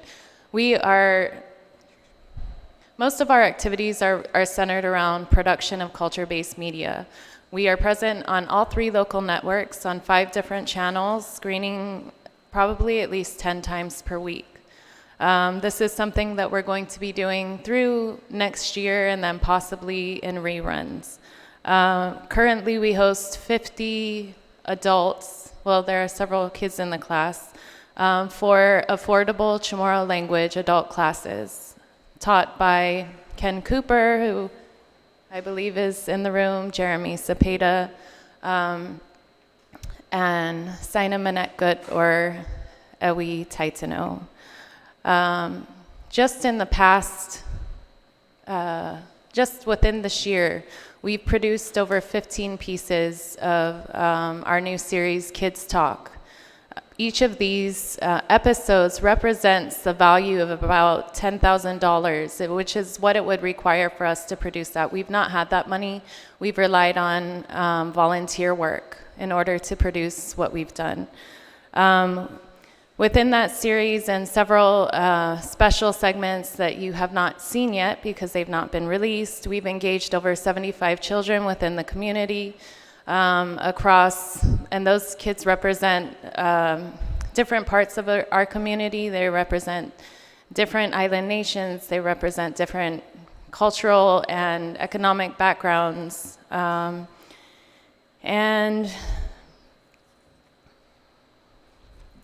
I do want to talk about how that benefits the tourism industry. When we go into classrooms, we've asked, what is the island closest north of us? Name any bird that you know. It is sometimes disheartening to see how disconnected our children are from our immediate environment.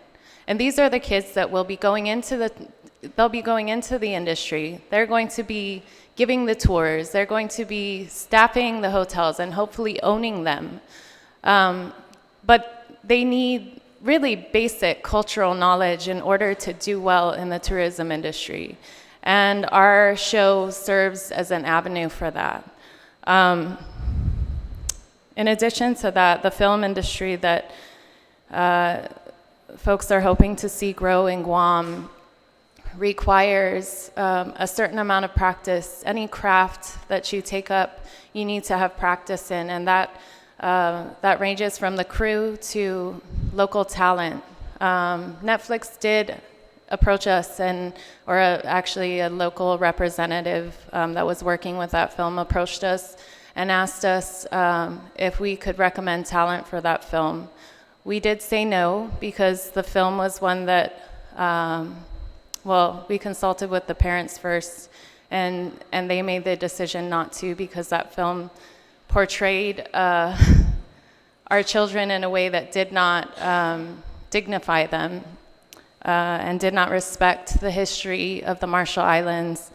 But any film that comes to Guam is going to need to be able to have access to talent that is practiced. And if we are not producing, then you don't have the practice of camera work, of being on a set, of working on a 3 to 4 camera production. And so that's something that we provide the industry as well. I'm going to be honest that we do not produce for the sake of either of these industries. And I think that I speak for the majority of nonprofits in this room. That is a byproduct of what we do. Our intention is to affirm the identity of children on this island, to empower them, and in that way to show them that our culture is as valuable as anything else that you see on the screen. So that kids when they watch TV, they see someone who looks like them. They see their values and their home life reflected in what they're watching. We believe that the value of that is beyond something that you can, I can't tell you what the return on that is. I can't tell you that we're going to make money, but I don't believe that that our programs should exist for the sake of profit. We serve GDOE teachers by providing them with culturally relevant materials that they can use in their classroom. We serve the kids who are in those classrooms, many of whom are underprivileged and underserved. We serve children who come to us, many of whom we've been interviewing in the past couple of weeks, who have used words like empowered and proud and happy when asked what they feel when they see their culture reflected in the media that they're watching. We are committed to the well-being of those children and to our community. And I really believe that GVB, at the heart of an industry, should be committed to those things as well. And if we've lost sight of those things and we're lost in the numbers, that we need to be reminded why tourism exists in the first place. I heard talk about protecting the TAF, but if we don't protect our culture, if we don't protect our children, the tourism industry is not going to be able to represent what we are at the heart of ourselves. You may be able to go and visit a museum, but if we aren't nourishing the culture of children in the classrooms, on media, then it's kind of pointless. I did want to speak about the granting program that was mentioned earlier. We did take a look at that. From our understanding, there's a $10,000 cap on that program. And the way that it reads is really not, I feel that it's maybe more specific to tourism-related activities. And while I can tell you how NIHI benefits tourism, our commitment, again, is for the children of this island. I also just wanted to push back a little bit about the idea that nonprofits should become self-sustaining entities. We all write grants, we all do fundraising, we all engage in those activities, but I think that it's reasonable to expect that the government designate a reliable source of funding, because nonprofits provide services to the community. And I am all for accountability. I just gave you some of our numbers, but I think we have to speak out against this idea that nonprofits need to become self-sustaining entities when across governments, nonprofits are substantially supported. I just came back from a trip to New Zealand, and for a short 20-minute film, there was a granting program that would award $120,000. And that's a substantial amount of money. And I think that to expect that nonprofits to survive on $5,000 and $10,000 grants is really unreasonable.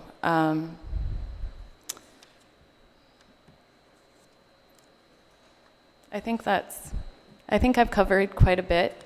I do want to acknowledge the other nonprofits in the room. As a culture-based media program, we really rely on these other organizations to provide us with talent, to highlight content that is authentic. And so I just wanted to acknowledge that we're in support of their funding as well. Thank you. Good morning, Senator Lee, Senator San Agustin, and Speaker Munya Barnes. Thank you so much. My name is Christine Lujan, and I actually sit on the board of Duk Duk Goose, Inc. I go way back with Kara. In fact, my daughter, Nicole, who is now 21, started on a set painting backdrops for the television shows. So I've seen firsthand, as well as seen all my other nonprofit friends here, the struggle is real.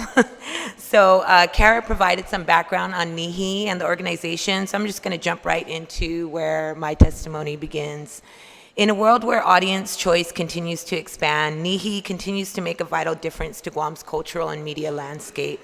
Connection to culture is vital to the well-being of our community and also to the viability of our tourism industry. Cultural information should be integrated into everyday environments and learning experiences rather than taught as an occasional activity.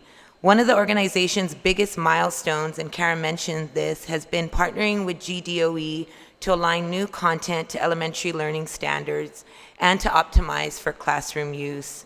It is more critical now than ever to building understanding and cohesion in our community. NIHI is in a very unique position. This funding will allow Duk Duk Goose, Inc. to continue to develop and present compelling, distinctive, and thought-provoking content that no other organization provides. Content that is targeted to the needs of our community, whether by language or subject matter. The organization has secured thousands of dollars in monetary, resource, time, and service donations. We're out there, we're trying our best, as Kara mentioned. It continues to maximize investments in content and delivery of culture-based resources to all Guamanians. We hold ourselves accountable on every level as a board and an organization. We show that every in-kind donation or any support, whether cash, whatever it is, that we're using it wisely and we're maximizing it. We're going well beyond what that value is. However, NIHI is not in a position to increase its content right now without the additional funding and support. So thank you. Thank you. Yes, ma'am. Manana Citos. I'm Siobhan McManus, and I'm currently a volunteer at NIHI, but formerly I was a high school teacher down in Agate for 2 years, and that's actually when my interaction with NIHI content began, as a high school teacher, using their videos as a reference in my Pacific literature class and talking about kind of just affirming identity, like what Kara said, in the classroom, but also giving my students a wider vision of what was possible in terms of industry opportunities. Now for me as a volunteer, on a very basic and tangible level, NIHI represents access to resources that I wouldn't otherwise have as a, honestly, like Popely Micronesian woman who doesn't have access to 4-year film degrees in places that I can't afford to live. So on a very basic level, NIHI provides access to educational resources for public school students, but also professional development resources for volunteers who I assumed I was only just gonna help like clean up, but I ended up, getting to learn how to use gear that I can't afford, getting to know how to operate software systems that I can't afford. These are all things that those are monetary values that NIHI is putting back into the community by developing professionals who wouldn't otherwise have that access. So in terms of accountability, NIHI is very accountable in the way that it's not Mezquino with its resources, education or otherwise. Their content is free, it's all on YouTube. So in terms of what they're already providing content, it's whether or not the sources for those funds value what that content is. So for me, the less than $200,000 part of that grant, that GVB grant program, was really concerning because I see everyone here, we're here to hold them accountable. They have a grant process, right, to hold our financials accountable. The cultural community is here to hold the tourism industry accountable because our value is shouldn't be, oh, well, what are the monetary returns of this specific nonprofit? And oh, if they're not pushing in, this many dollars into our economy, then they're not valued. We're here to remind them, like what you said, of their mandate to us. That shouldn't be whether or not we fall within their grant requirements on return funds. NIHI's messaging is very clear about tourism can't just be selling Guam's image as a destination. It has to be teaching tourists how to be stewards. Tourism has to be a mutually beneficial cultural exchange between these other nations. And if the messaging in our tourism industry is that Guam exists as a product for other people to take from, and there's no counter messaging to that idea, then it's not a very sustainable long-term branding. And I get that tourism works and it's the industry that we all have to depend on, but it seems very short-term, those benefits. And so for me, I see NIHI and all of these other cultural practitioners as important stakeholders for the long-term presence of specifically the Chamorro people in this Chamorro place. Because if you lose that, then yeah, we're just going to be another stepping stone to other destinations. And I thought it was interesting that GVB brought up Hawaii markets and competing markets when we don't really have a regional identity specific to Micronesia and specific to Guam in our tourism messaging. And I think that's really concerning. And so I'm in full support of all of the cultural stakeholders here because we're here to hold them accountable.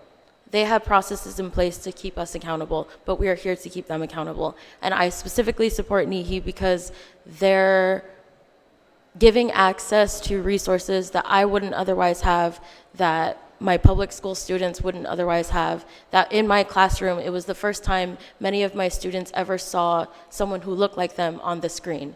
And in a media-driven market, and especially when GVB talked about how much money they put into marketing, when they have, how many of those $20 million is just going to Instagram, efforts. If that messaging doesn't include Chamorro faces or Micronesian faces, then what's the point, we have to be more than just our beaches. And our beaches won't stay clean if part of that messaging is not teaching tourists how to be stewards of the land. And so I see NIHI and these other cultural groups as very much a bridge to the values that make Guam what it is. And if tourists are unclear or if they're vague about what Chamorro culture and values are, then that tells me that there's a gap in information from the top down. And so, yeah. I fully support all of you, and I fully support NIHI for a plethora of reasons, but those are two of them. Yeah, Sisus Masi. Thank you. Magodai. Okay, very good, very good. The two of you, were you supposed to? I saw you just rush up real quick. So, okay, we'll do it real quick. Yours going to be quick? Oh, yeah. Okay, thank you. Buenos Noafide, my name is Dr. Kenneth Wolfgang Cooper, Professor of Political Science. I just want to give a classroom example as to why NIHI is important. So, when I used to teach history of Guam, I would start each exercise with saying, all right, name 20 states, and then name 25 presidents of the United States. Students completed this task rather easily, and then I would follow that up with Now I want you to tell me what are the remaining 14 islands in the Marianas Island chain and name me 10 figures from Guam's history. That task proved to be a lot more difficult. I believe that programs and like NIHI and Duk Goose Inc. are a remedy to that situation. I imagine a future in maybe 20 years from now with the continuation of programs like NIHI in which my students will no longer hesitate to answer that question, will no longer be frustrated and struggle to think back at the 20 minutes they had in tomorrow class or anything like that in order to come up with an answer. And so I believe that programs like NIHI are absolutely imperative to that vision of the future. And so I hope you support Duk Goose. I hope that was nice and short. I'll keep it at that. Thank you, Doc. Hello. Oh, half a day. My name is Andrew Gumatauta. Just as well as Ken, want to share my classroom experience. Right after I graduated UOG, I was kind of in the dark, in the Chamorro Studies program. I wasn't on the education route. And so on YouTube, I kept tapping, and I saw NIHI, and I watched the shows, and it was very enthralling. And when I showed it to my students, they were immediately captivated. And things like the Chongkun Gogu, Chongkun Ife, Chongkun Zoga, the episodes that they produce really give our children the imagery that they need in the media. And not only that, but who are we in relation to our other Pacific Islanders? I think that's very important. We can also be Chamorro at the heart of things, but it's also very important to understand ourselves in terms of our other brothers and sisters out there in the island region. And I think that's very important. And that is work that NIHI has been doing and continues to do. And I'm very proud to have worked with them, and I hope to do so in the future. That's it for me. Yeah. Thank you. Jimmy, thank you. I'm going to ask my colleagues, do you have any questions? Duk, okay.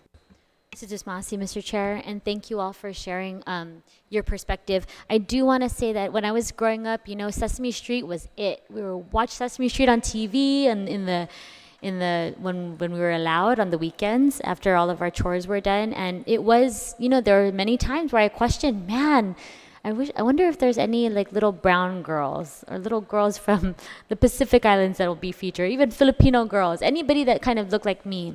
And so I'm so grateful, Kara, to you and your team for creating this opportunity for my girls to be able to, we're YouTube subscribers of NIHI. Every little, even just little commercial that pops up, like a trailer for a new episode, they're so stoked about it. They learn about the Surahano, they learn about canoe building, they learn, all of these different things from NIHI. So I'm so grateful to you for providing that for our kids. And Shaban, I think what you had said about respect for our island is also so important, and that's one of the values that NIHI brings, but also respect from within and respect from outside, and what we can educate our tourists in the way that they should come to our place and the way that they can operate while they're here on Guam. Respect for our ocean, respect for our land, and then also building that respect within ourselves and ensuring that we have that island pride and we're taking good care and being good stewards of our island. So I fully support the great work that NIHI is doing. But in addition to the questions that I've asked the other organizations, I wanted to also ask you, Kara. So in terms of Duk Goose, have you applied for a GVB grant, or were you aware of it before today? We became aware of the grant after, I think it was a surprise to us and many other organizations when we did not receive the TAP funding, since traditionally it's been a line item. So I knew about those grants, and we were encouraged to apply. We took a look at the grant, and I think Cliff mentioned this earlier, that the framing of it is a little bit inappropriate for us to apply for. And the other thing is that, I mean, a $10,000 grant, because we're such a small organization and there's only myself that is going after grants, I really have to decide which grants are worth my time, right? So a $10,000 grant versus a $30,000 or $50,000 grant or a $100,000 and beyond. I am not going to spend so much time on a $5,000, $10,000 grant. That won't sustain us. So for fiscal year 18, you didn't apply? Well, we were expecting to receive TAF, Right. so we didn't. We have not applied for either their year. granting program Okay. for either year. That's helpful. Thank you very much. Thank you, Mr. Chair. Were you given money before? What year were you given? 2018 or is it? So or we were 27? founded in 2013, and we received a larger amount to help us establish the studio in 2013, and then we were line itemed. I don't believe the following year, so I think our line items started in 2015 for $50,000. So each year, 15. $50,000. 2015 and then. Through. What years were you line item? Were you given funding? 2015 through fiscal year 2018. So 2018 you did get 50,000. Okay, I Yes. just wanted to make sure. Okay. Yes. Thank you. Speaker, do you have anything you want to say? Yeah, she supports your program. Thank you, ladies and gentlemen.